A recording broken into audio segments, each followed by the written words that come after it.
वनुसल्लिमु अला रसूलिल करीम।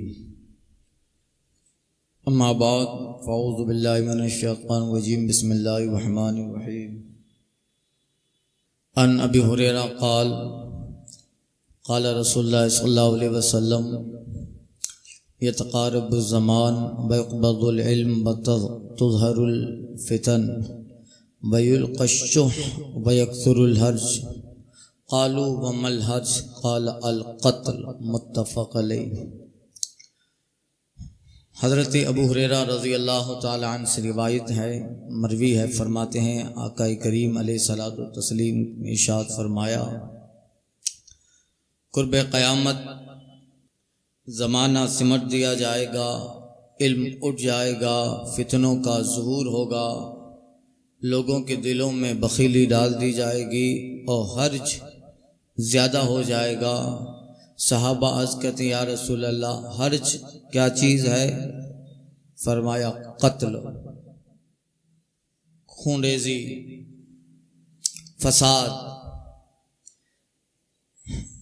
इस हदीस शरीफ के ताल्लुक़ से गुज़िश्ता 2-3 दर्स में अर्ज़ कर चुका। कुर्ब क़यामत ज़माना छोटा हो जाएगा, इल्म उड़ जाएगा, फितनों का ज़ुहूर होगा, तरह तरह के फितने होंगे। वयुल्क़श शुह, और बखीली डाल दी जाएगी, लोग बखील हो जाएंगे, कंजूस हो जाएंगे। करोड़ों रुपया हैं मगर ज़कात नहीं निकालेंगे, लाखों रुपयों का बैंक बैलेंस है मगर हज करने नहीं जाएंगे।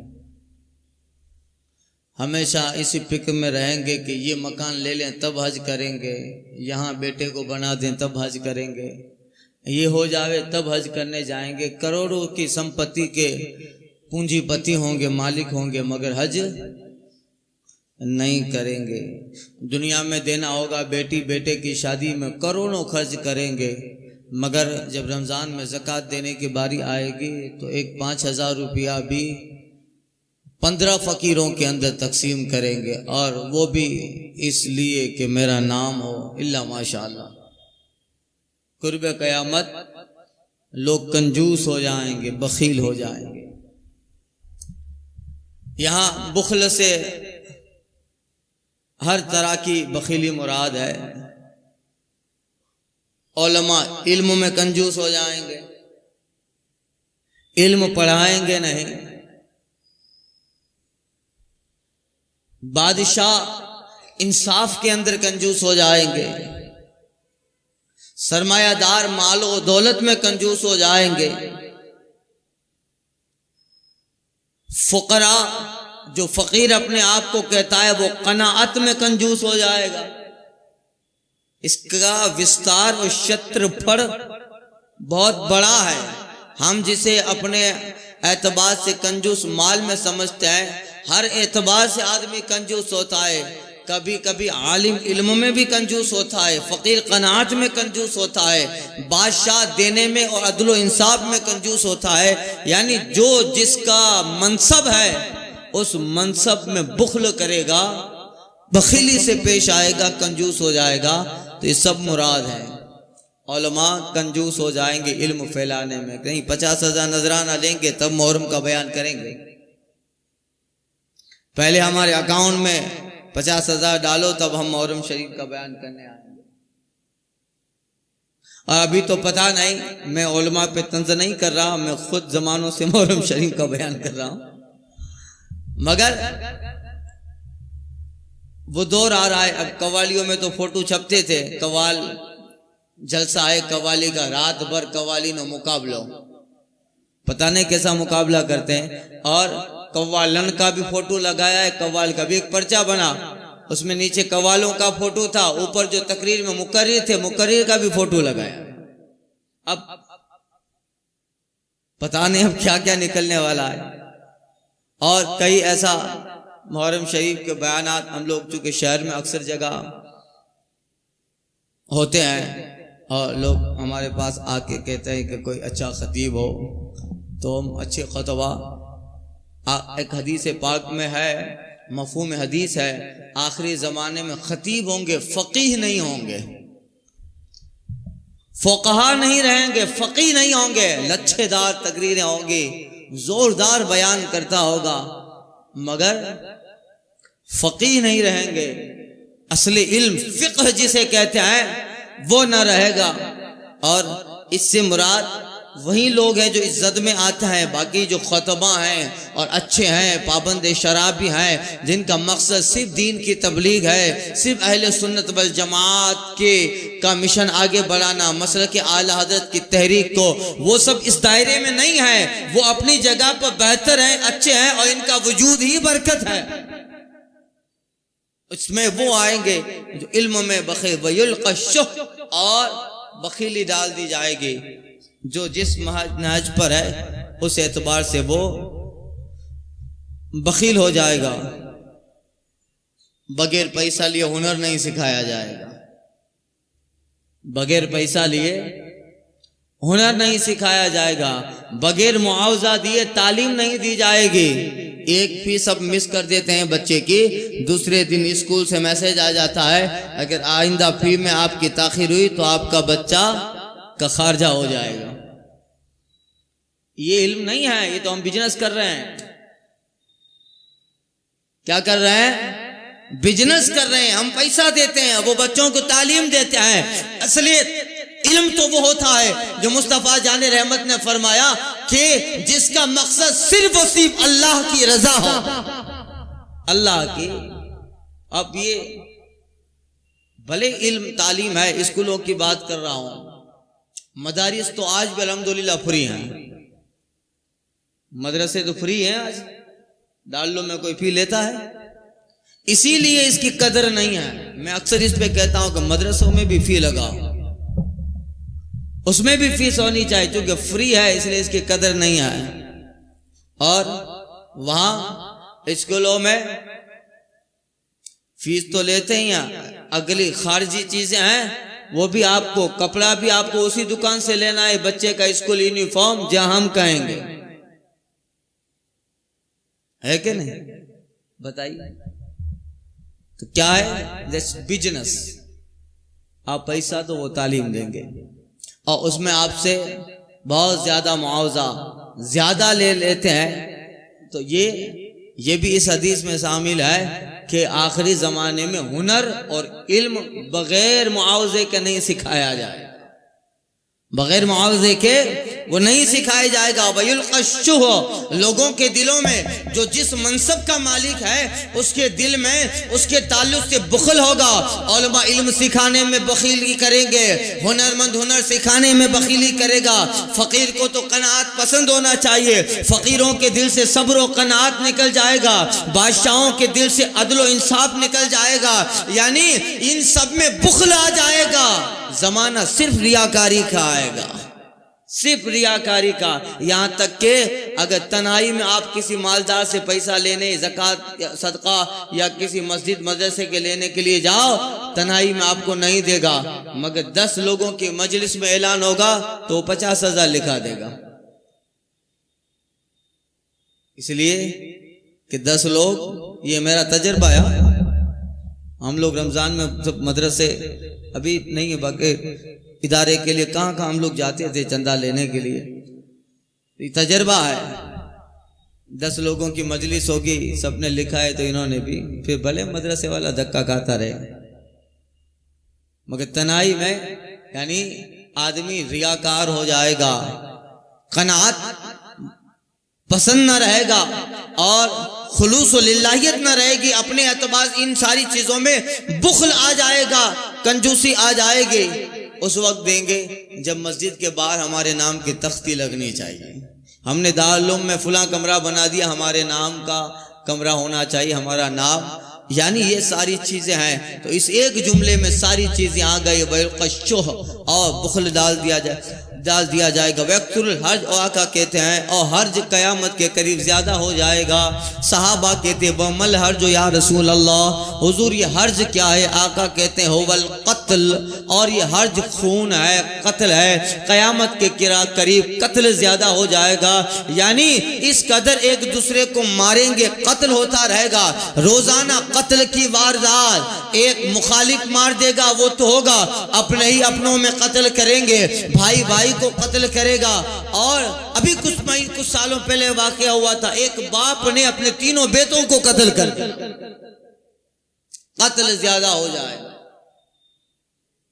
अनहु अबू हुरैरा से रिवायत है, काला रसूलुल्लाह सल्लल्लाहु अलैहि वसल्लम वल्लज़ी नफ्सी बियदिही ला तज़हबु दुनिया हत्ता याती अलन नास यौम ला यदरिल कातिलु फीमा क़तला वलल मक़तूल फीमा क़ुतिला फ़क़ीला कैफ़ यकुन ज़ालिक क़ालल अर्जुल अल कातिल वल मक़तूल फ़िन्नार। आका कहते हैं कसम उस ज़ात की जिसके कब्ज़े कुदरत में मोहम्मद की जान है, कसम उस ज़ात की जिसके कब्ज़े में मेरी जान है। आका फरमाते हैं कि मेरी उम्मत पर एक ज़माना आएगा, ला तज़हबु दुनिया हत्ता याती अलन नास। आका कहते हैं दुनिया न जाएगी यहाँ के लोगों पे वो दिन आ जाए, दुनिया खत्म ना होगी यहाँ तक के लोगों पे वो दिन आ जाएगा। कहते हैं ला यदरी कातिल फीमा क़तला, कातिल को पता ही नहीं होगा कि क्यों कत्ल किया। वलल मक़तूल फीमा क़ुतिला, और मक़तूल को यही पता नहीं होगा कि मुझे क्यों कत्ल किया गया। ऐसा दौर, यानी क्या मतलब? कातिल को यह पता नहीं है कि क्यों कत्ल किया, और जिसको कत्ल किया जा रहा है उसे भी पता नहीं है कि क्यों कत्ल किया गया। अल्लाह अल्लाह। सहाबा कहते हैं कैफ़ा यकून ज़ालिक, या रसूल अल्लाह ये कैसे होगा? की वजह ये कैसे कि कातिल को ये पता नहीं कि कत्ल क्यों कर रहा है, मक़तूल को पता नहीं कि क्यों कत्ल हो रहा है, कैसा क्यों होगा? आका फरमाते फितना आम की वजह से। आम फितना आया, दो चार नेता लेके निकल पड़े, सारी कौम निकल पड़ी, सामने वाले दलितों को मार दिया, मुस्लिमों को मार दिया। रीजन पता नहीं है, सबब पता नहीं है क्यों मार रहा है, और उनको भी पता नहीं कि आखिर अचानक हम पे हमला क्यों हुआ। दोनों कत्ल किए गए, न कातिल को खबर है न मक़तूल को खबर। फितना आम। और अगर बात इस हदीस में इसकी करो किसी मुस्लिम, तो फिर कौम मुस्लिम में फितने होंगे, और इस कदर फितने होंगे कि कौम मुस्लिम आपस में लड़ेगी।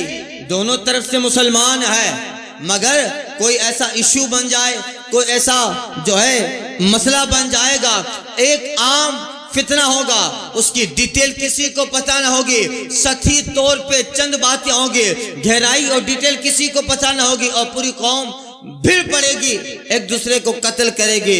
कातिल को कत्ल की वजह पता नहीं है, मक़तूल को भी पता नहीं है। आका फरमाते अल कातिल वल मक़तूल फिन्नार। आका कहते कातिल भी जहन्नमी होगा, जिसको कत्ल किया गया वो भी जहन्नमी। तो सहाबा कहते या रसूल अल्लाह कातिल तो समझ में आया कि जहन्नमी है, मगर जिसको कत्ल किया गया वो कैसे जहन्नमी? आका कहते हैं कि जब मुकाबला मुसलमान का मुसलमान से होगा, एक मुसलमान मुसलमान को मार रहा है, ठीक है मारने वाला तो जहन्नमी है, मगर दूसरा वाला भी उसको मारने की कोशिश तो कर रहा है, नहीं मार पाया वो अलग है। ये कातिल मारने की वजह से, और दूसरे का इरादा था कि मैं मार डालूं, उसकी वजह से जहन्नमी। कातिल भी जहन्नमी, मक़तूल भी जहन्नमी।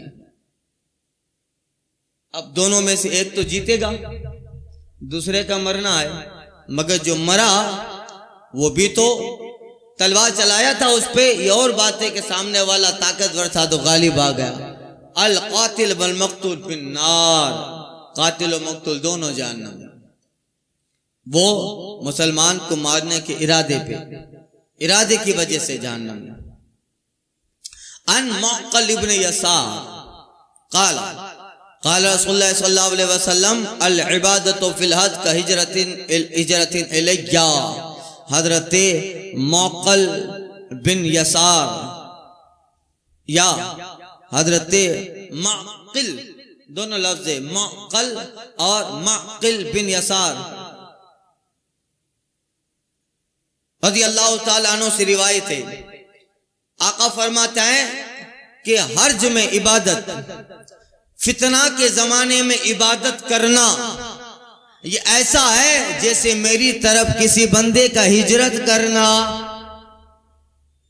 बड़ी बशारत दी है, हुजूर की बारगाह में हिजरत करना, जैसे सरकार मक्का से मदीना तशरीफ ले आए, वो कितना सवाब था। उन मुहाजिरीन का कुरान ने खुतबा पढ़ा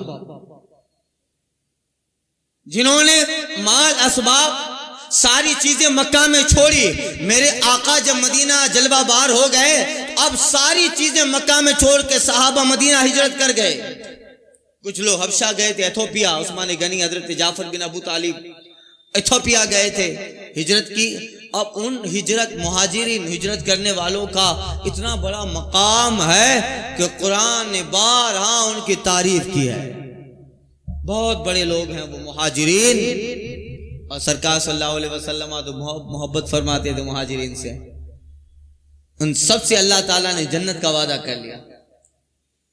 फिर वो हिजरत करने वाला हुजूर तक पहुंचे न पहुंचे, इरादे से अगर घर से निकल गया और उसी दरमियान मौत आ गई तो वो मुहाजिर है। जैसे बहुत सारे सहाबा निकले थे, उनमें से कुछ के ताल्लुक से कुरान में जिक्र आयत करीमा भी उतरी है कि वो लोग जो अपने घर बार छोड़ के अल्लाह उसके रसूल के लिए निकल पड़े, फिर सुम्मा युद्रिकुल मौत, फिर रास्ते ही में उन्हें मौत आ गई, तो फिर अल्लाह ताला की जिम्मा करम उनका अजर है और अल्लाह ताला के बारगाह से उन्हें अजर सवाब है। हुजूर ने फरमाया ये मुहाजिर हैं, यानी इरादे और नीयत से निकल गया, हुजूर तक पहुंचा न पहुंचा और रास्ते में मौत आ गई तो वो मुहाजिर है और वो मुहाजिरीन के साथ उठाया जाएगा। और जितनी हदीसों में सरकार ने मुहाजिरीन की तारीफ फरमाई है, ये सारी तारीफ के हकदार ये लोग भी हैं। हिजरत करना हुजूर की तरफ बहुत बड़ा सवाब, बहुत बड़ी इबादत है। हुजूर फरमाते हैं फितनों के जमाने में जहां नमाज पढ़ना, रोजा रखना, इबादत पे अमल करना, ऐसा जमाना आ गया कि बड़ा मुश्किल हो गया,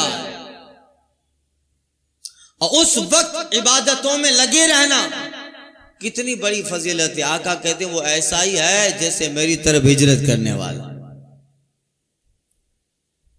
आज का दौर फितनों ही का है, शुरुआत हो गई है। कितने लोग हैं जो मुकम्मल तौर पे 5 वक्ता नमाजों के पाबंद है, हलाल की तरफ राग़िब हैं, हराम से बचते रहते हैं। कितने लोग आबादी में 1% भी नमाजी नहीं रहे। मैंने उस दिन सड़वारा करवा दिया था आपको। जामनगर की आबादी कितनी है मुस्लिम होगी?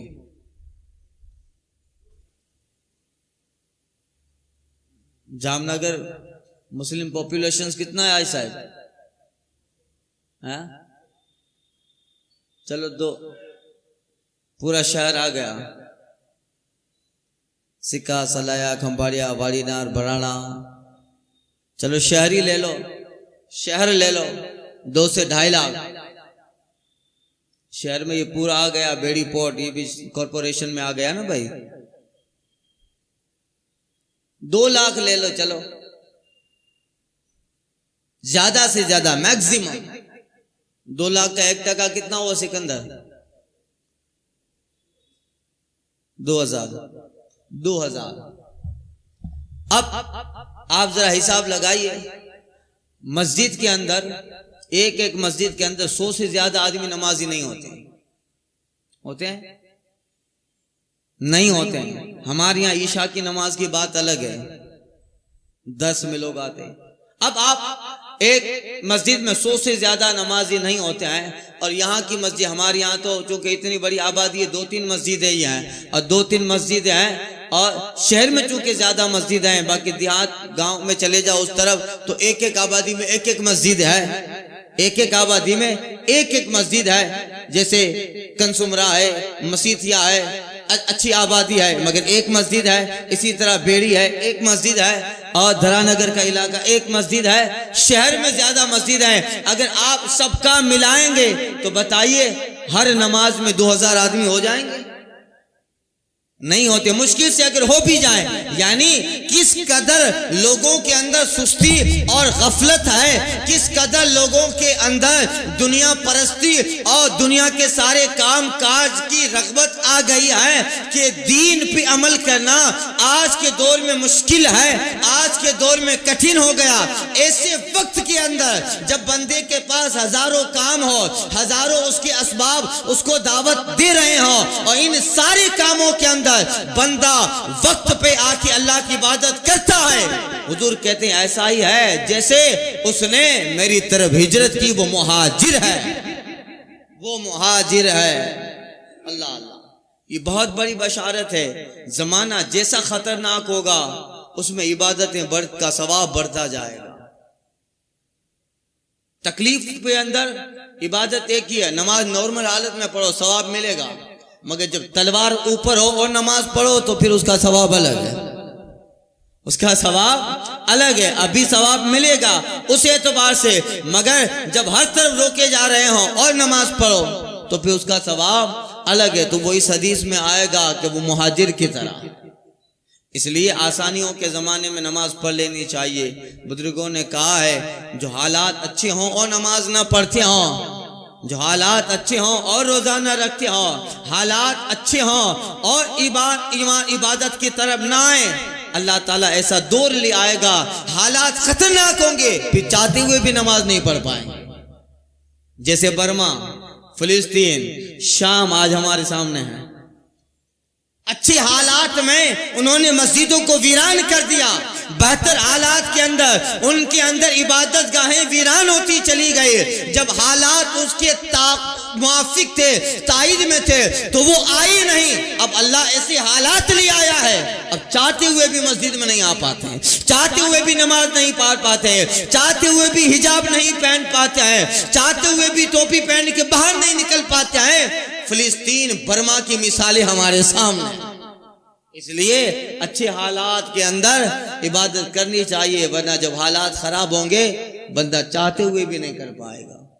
तो आज़ादी के ज़माने में इबादतें कर लेनी चाहिए। तो अब उसके लिए, इसीलिए तो आका कहते हैं कि हिजरती नैले, या वो ऐसा ही है जैसे मेरी तरफ हिजरत। आखिरी हदीस सुन लो, हजरत जुबैर बिन अदी रज़ी अल्लाह तआला से रिवायत है, क़ाला अतैना अनस इब्न मालिक फशकौना इलैहि मा नल्क़ी मिन अल-हज्जाज फ़क़ाल इस्बिरू फ़इन्नहु ला याती अलैकुम ज़मान इल्ला अल्लज़ी बादहु अशर्रु मिन्हु तल्क़ू रब्बकुम हत्ता तल्क़ू रब्बकुम समिअतु मिन नबीकुम सल्लल्लाहु अलैहि वसल्लम।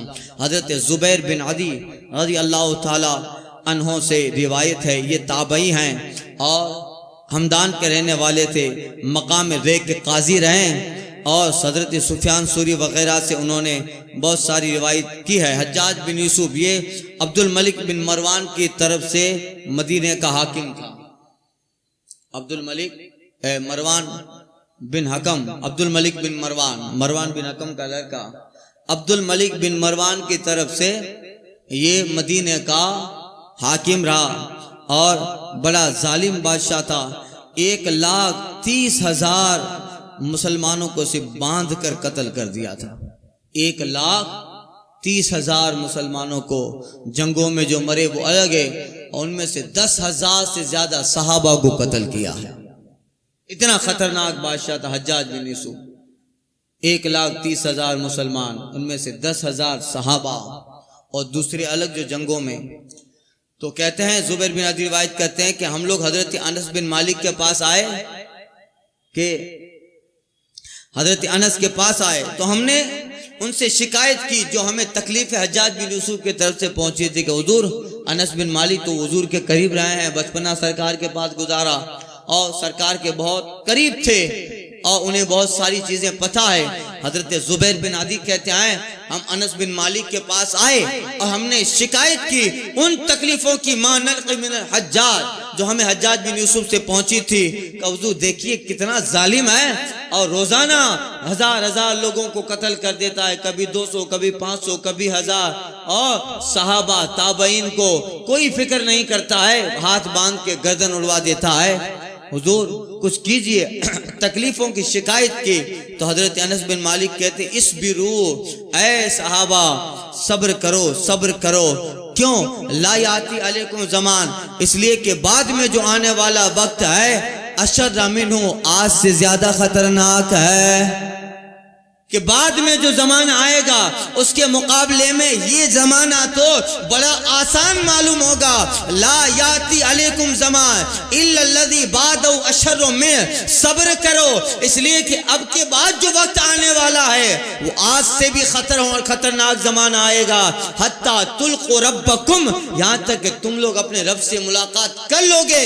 हजरत अनस कहते हैं अपने तरफ से नहीं कहता, समीअतुहु मिन नबिय्यिकुम, मैंने ये बातें तुम्हारे नबी से सुनी है।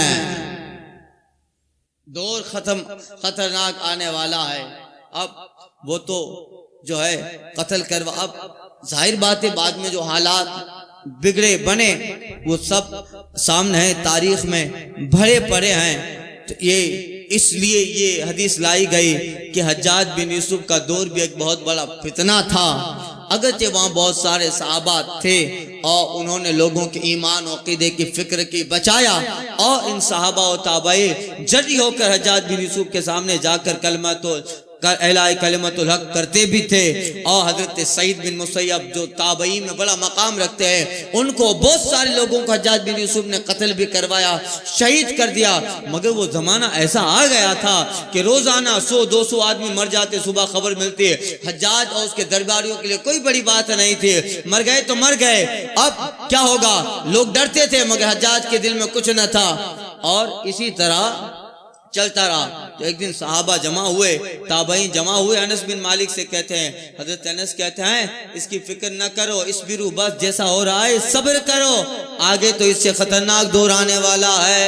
रोजाना की खबर है, फिलिस्तीन में इतने मारे गए, बर्मा में इतने मारे गए, आसाम में इतना मारा, किसी को पकड़ के जय श्री राम के नारे के लिए तबरेज को मार दिया, कभी अखलाक को मार दिया, कभी पहलू खां को। ये रोजाना की खबरें हैं। ये दौर उससे खतरनाक दौर में खड़े हैं हम लोग। अशर्रु मिन्हु, ये उससे खतरनाक दौर आए हैं। अब क्या कहता है, इस बिरू, सब्र करो। इसका मतलब जो अहादीस में बताया गया, हुजूर फरमाते हैं और अल्लाह ने कुरान में फरमाया, तिल्कल अय्यामु नुदाविलुहा बैनन नास, हम तो लोगों की बारियां रखते हैं। इक़्तिदार पे आना हक होने की अलामत नहीं होता है, अल्लाह बारियां रखता है। उसी मिस्र के तख्त पे कभी फिरौन बैठता है तो अल्लाह अपने बंदे, अपने नबी जनाब यूसुफ अलैहिस्सलाम को बिठा देता है। अल्लाह ताला बारियां रखता है। हुजूर फरमाते हैं अपनी बारी में जुल्म न करना और जालिमों की बारी में सब्र से काम लेना। जालिमों की बारी में सब्र करना है, अपनी बारी में इंसाफ करना है। ये तालीम है मुस्तफ़ा जाने रहमत। मगर जब हमारे दीन, हमारे मजहब पे कोई उंगली उठाए और उस मजहब को टारगेट बनाया जाए, तब सब्र का मतलब यह है आस्तीन चढ़ाकर अपने दीन के दिफा के लिए, उस पे होने वाले हमले के दिफा के लिए, अपने दीन के खिलाफ होने वाले कानून के लिए आस्तीन चढ़ाकर मैदान में आना, इसी का नाम ईमान, इसी का नाम इस्लाम। अब कोई भी कुछ कहता हो, सरकार को गाली दे जाए, कोई कुरान के उसूल को आईना की धज्जियां उड़ाए और हम सब्र करते, नहीं, सब्र का मतलब अपनी जात पे पड़े तो सब्र करना है, जब दीन पे पड़े तो सब्र, नो कॉम्प्रोमाइज। दीन के मामले में कभी समाधान नहीं। मुझे 2-4 थप्पड़ मार ले, उस पर सब्र कर लिया, चलो जो भी हुआ माफ कर दिया, अपने लिए कॉम्प्रो है, समाधान है। मगर दीन के मामले में समाधान नहीं है, इस्लाम में कॉम्प्रो नहीं है। जो कानून है वो है तो ठीक है। अगर इस पे कोई जद लगाएगा तो मुसलमान का फर्ज हो जाता है कि जितना हो सके उसके दिफा के लिए आगे बढ़ता है। इसलिए अल्हम्दुलिल्लाह हिंदुस्तान में जहां भी, चाहे 3 तलाक का मसला हो, चाहे और बहुत सारे खुला वगैरह के मसले हो, जब भी ऐसा कानून आता है, अल्हम्दुलिल्लाह हमने हिंदुस्तान में देखा, लोगों में, बड़ी बड़ी संस्थाएं, मदरसे, मदारिस में बेदारी है कि सड़कों पे लोग उतर आते हैं एहतजाज के लिए, मेमोरेंडम्स देते हैं और जो है एहतजाज करते हैं, जितना हो सकता है वो करते हैं। ये इसी हदीस में दाखिल है कि जहाँ दीन पे आए वहाँ दीन पे कभी समाधान और समझौता नहीं होगा, इसलिए कि ये कामिल दिन है और इसका जो कानून है ये कयामत तक है, अब कभी बदलने वाला नहीं है। अलियौमा अकमलतु लकुम दीनकुम व अतममतु अलैकुम नेमती। अल्लाह कहता है महबूब आज के दिन हमने आपका दीन मुकम्मल कर दिया, आपको तमाम नेमतें दे दी, तमाम कर दे, और आपको इस्लाम देकर महबूब आपका रब राजी हो गया। ये दीन के मामले में जहां भी हो आस्तीन चला लेना और दिफा करना उस हमले होने वाले हमले के, ये ईमान की अलामत है। अब यहाँ भी आप बैठे रहे कि वे पाके करो, ये अंजे अमाल अंजे बेगा, पांजा अमाल पांगे बेगा, ये बुज़दिली है, ये बुज़दिली है कि अब वो कोई भी रसूल पाक के ताल्लुक से कुछ भी बोल जाए, हमारा पड़ोस में वहाबी रहता है, देवबंदी रहता है, कुछ भी, और कभी ऐसी बातें कोई शिया रहता है तो हजरत अबू बकर को, हजरत फारूक आदम को कुछ कह दे, हम कहीं उसका अमाल, अरे उसका अमाल उसके साथ क्या, तुम्हारी बुज़दिली इससे साबित होती है। कलाई मोड़ देनी चाहिए। जहां दीन नहीं है वहां ताल्लुकात काम नहीं आएंगे, कौम काम नहीं आएगी। सबसे पहले मजहब है, दीन है। अगर दीन सलामत है तो कौम भी सलामत है, कब्र हश्र भी सलामत है। अगर दीन ही ना रहा तो फिर कौम किस बात की, मजहब ही न रहा। इकबाल कहता है कि कौम मजहब से है, मजहब नहीं तो तुम भी नहीं। मौज है दरिया में, बैरून दरिया कुछ भी नहीं। मौज है दरिया में, बैरून दरिया कुछ भी नहीं। तो ये जहां दीन की बात हो वहां कॉम्प्रो नहीं होता है, वहां तो फिर अपने एतबार से दिफा करना होता है। कॉम्प्रो अपने लिए होता है। अपने को कोई मार दे, चलो मेरा पड़ोसी है, चल बांधा नहीं, अब हो गया, तू राजी है, ठीक है, चलो मुझे गाली देकर तुझे खुशी मिली, चलो मैंने माफ कर दिया। अपने लिए हो तो ठीक है, मगर दीन के लिए तो फिर जो है आगे आना चाहिए। यही ईमानी जज्बा है। हजरत इमाम अहमद बिन अंबल या इमाम मालिक थे, दस्तरखान पे बैठे थे और बादशाह वक्त भी थे। हजरत इमाम मालिक गालिबन या हाँ इमाम मालिक, और दस्तरखान पे बैठे और सरकार को कद्दू पसंद थी ना, दूधी शरीफ कद्दू, उसके बहुत सारे फायदे हैं। तो एक साहब वो उनके सामने कद्दू, सालन में कद्दू रखी गई थी और कद्दू का सालन पेश किया गया। तो कहते हैं मुझे कद्दू पसंद नहीं है। इमाम मालिक ने तलवार निकाली, तू कहता है तुझे मेरे आका को पसंद है और तुझे पसंद नहीं है। का शरीयत ने अगर पैरों में जंजीरें न डाली होती ना, तेरे इस जुमले के मैं तुझे कत्ल कर देता, तेरे इस जुमले से कत्ल कर देता।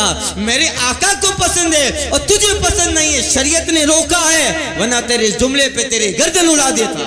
फिर उसी दस्तरखान पे उससे तौबा करवाई। ये जज्बा होता, ये ईमान कामिल होता है कि तुझे पसंद नहीं है, मुस्तफ़ा दुनिया के बेहतरीन इंसान को पसंद है। तू कहता है मुझे कि शरीयत ने पैरों में जंजीरें लगाई है, वरना इस जुमले पे तुझे कत्ल कर देता। बादशाह भी हैरान हो गया कि उसी दस्तरखान में उसको तौबा करवाई। पसंद नहीं है तो चलो ठीक है, न खाता, मगर ये जुमला कहना ये होता है गैरत ईमानी। ये है गैरत ईमानी। मुसलमान के लहू में है सलीका दिल नवाजी का, मुरवत हुस्न आलमगीर है मर्दाने गाजी का। शिकायत यारा मुझे खुदाबंदान मकतब से, सबक शाही के बच्चों को दे रहा है खाकबाजी का। अल्लाह ताला कबूल फरमाए। आगे वाले हदीस इंशाल्लाह।